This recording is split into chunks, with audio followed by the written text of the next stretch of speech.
শেখ হাসিনার পতন হয়েছে, তারপরও দেশে ফিরছেন না তারেক রহমান।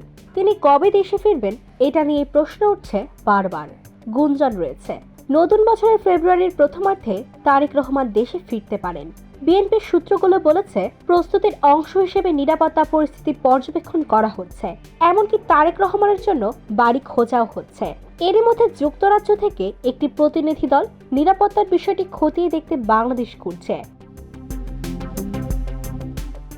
এদিকে শুক্রবার সকালে যুক্তরাজ্যে গেছেন বিএনপির স্থায়ী কমিটির সদস্য সালাউদ্দিন আহমেদ।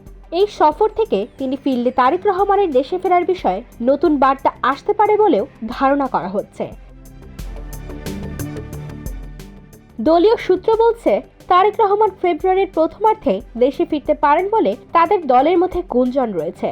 তার বিরুদ্ধে চলমান মামলাগুলো আইনি মোকাবিলার পাশাপাশি নিরাপত্তা পরিস্থিতি পর্যবেক্ষণ সহ সার্বিক পরিস্থিতি জোরসোরে চলছে, এমনকি তার জন্য বাড়িও খোঁজা হচ্ছে। দলীয় ও তারেক রহমানের ঘনিষ্ঠ একাধিক সূত্র বলছে, বিএনপির ভারপ্রাপ্ত চেয়ারম্যানের দেশে ফেরাকে সামনে রেখে চলতি মাসের শুরুতে যুক্তরাজ্য থেকে 4 সদস্যের একটি প্রতিনিধি দল বাংলাদেশে আসে। বিজয় দিবসের আগেই দলটি যুক্তরাজ্যে ফিরে যায়। বাংলাদেশে অবস্থানকালে তারেক রহমানের নিরাপত্তার বিষয়টি খতিয়ে দেখে তারা। এ সময় দলটি তারেক রহমানের মামলার বিষয়ে আইনজীবীদের সঙ্গে কথাও বলেছে। প্রতিনিধি দলটি তারেক রহমানের জন্য বাসাও খোঁজ করেছে।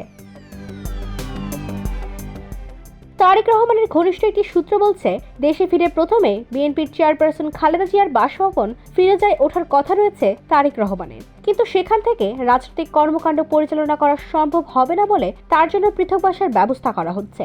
যুক্তরাজ্য থেকে আসা প্রতিনিধি দলটি দেশে অবস্থানকালে ফিরোজার আশেপাশে বেশ কয়েকটি বাসা দেখেছে, যদিও এসব বিষয়ে প্রকাশে কথা বলতে রাজি হননি কেউ।